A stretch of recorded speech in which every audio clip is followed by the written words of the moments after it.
Live from Fargo and serving you on TV, online, and on the go. This is Valley News Live at 10.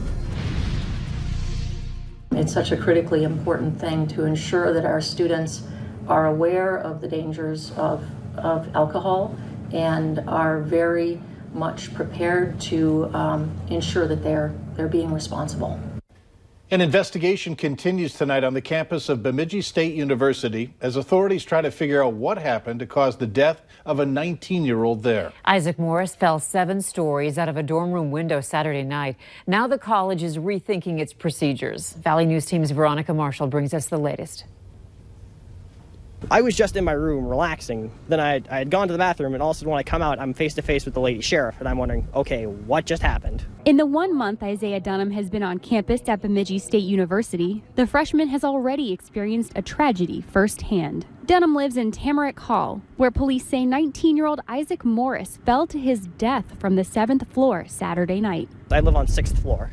It spooked me originally when I first heard about it. Bemidji police say Morris was drinking at a house party before visiting the dorm and that the alcohol was provided by adults. BSU's president says this isn't a new problem. If you just look on the Bemidji Police website, there's a whole campaign about underage drinking and providing alcohol to minors there. So I think it's always been an ongoing effort on their part. Because this victim wasn't a student, do you, as a university, now maybe have extra concerns about community members coming onto campus who are inebriated and interacting with students?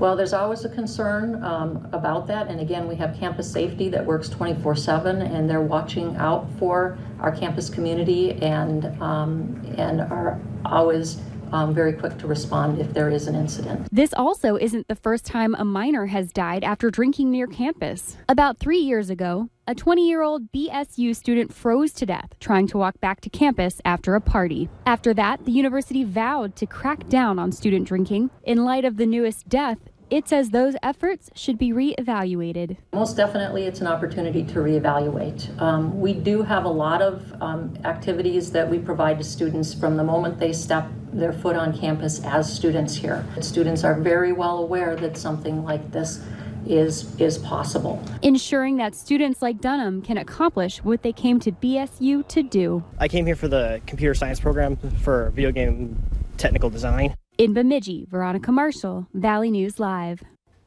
Extra counselors are on campus to help students cope with the death, and a campus-wide healing ceremony is in the works. Meanwhile, 7 adults have been interviewed in regard to their role at that party, and the Beltrami County Attorney will decide whether to press charges. A quiet night for us, but it sounds like that's all changing, and it looks like on our sky cam it might be changing now. Are you talking about rain, snow, or both, Hutch? Well, for tonight, rain looks to be moving in as we go through the overnight hours. What you were looking at on the sky cam, there was some mist that's falling in the FM area. Out to the west, a few rumbles of thunder to the south and west of Bismarck. All of this heading our way as we go through the overnight hours. So you can expect temperatures to stay almost steady all night, near 50 degrees for many locations. But tomorrow, cold air from the northwest pours in. And late in the day, that's when I expect some areas to see some snow. I'll have details on that and an unsettled week ahead of weather coming up here in a few minutes. All right, thanks, Hutch. And make sure you can get the forecast when you need it with the latest version of the Valley News Live Storm Team weather app. Download the latest version for free so you don't miss important alerts. Just search VNL Weather in your app store. Fargo police are looking for a man they believe smashed a car window in the Planet Fitness parking lot and stole a purse. It happened around 5 in the morning this past Wednesday. The man apparently stole a credit card and used it once in Fargo and then again near Christine, North Dakota. He was caught on surveillance video driving either a red or maroon SUV with tan side panels. If you have any information, you can call Fargo police. A Minnesota mom has been arrested after being on the run. Authorities say she kidnapped her kids. 39-year-old Izetta Cooley and 4 of 5 children were found this morning in that home in Moorhead. Police say Cooley drove to a home in Rose Creek, Minnesota on September 29th, where 2 of the kids had been placed and took off with them. Police arrested Cooley on a felony kidnapping warrant. Cooley's husband, 44-year-old Miguel Cooley, who is accused of fatally shooting 20-year-old Gabriel Perez outside the downtown McDonald's on September 23rd. 17-year-old Morgan Cooley is still missing, and if you have any information, call Moorhead Police at 218-299-4500. 5120. North Dakota's U.S. House race isn't much of a race based on the latest results of polling by Valley News Live. Republican Kelly Armstrong has a large lead over Democrat Max Schneider, 55% to 31%, with 14% undecided. There's a margin of error of almost 4%. 45% hold a favorable view of Armstrong, with 14% holding an unfavorable view. Schneider is viewed favorably by 30% of likely voters, unfavorably by 21%. In the race for North Dakota Attorney General, Wayne Stenghjem holds a commanding lead over challenger David Clark Thompson. Stenghjem, the endorsed Republican candidate, received 60% support to his Democratic counterpart's 26%. 14% say they are still undecided. A total of 650 likely voters were surveyed from September 17th to the 27th on both landline and cell phones. Now, we have more results from our polling, including the U.S. Senate race, on our website. Go to valleynewslive.com.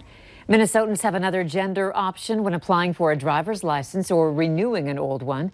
Applicants can now check X if they don't want to be identified as a man or a woman. The unannounced option began on Monday, on the first day the state began accepting applications for the new Real ID. The State Driver and Vehicle Services Division says applicants don't need to provide any documentation if they want to mark X for gender. The agency says the third gender option was a business decision to better serve all Minnesotans. Premiums are going down next year for Minnesotans who buy health insurance on their own. State regulators announcing today that the average decreases between health care plans range from about 7.5% to almost 28%. The dropping prices were expected after insurance companies indicated they would drop rates in preliminary filings this spring. But it's still welcome news in Minnesota after 7 years of double-digit increases. It's the second year of stable or dropping health care premiums after Minnesota lawmakers created a $549 million reinsurance fund to help control costs. Don't panic tomorrow afternoon when an alert from FEMA and the FCC pops up on your phone. The message will be titled Presidential Alert. It will be a one-time text message between 1:18 and 1:48 p.m. tomorrow that says this is a test of the National Wireless Emergency Alert System. No action is needed.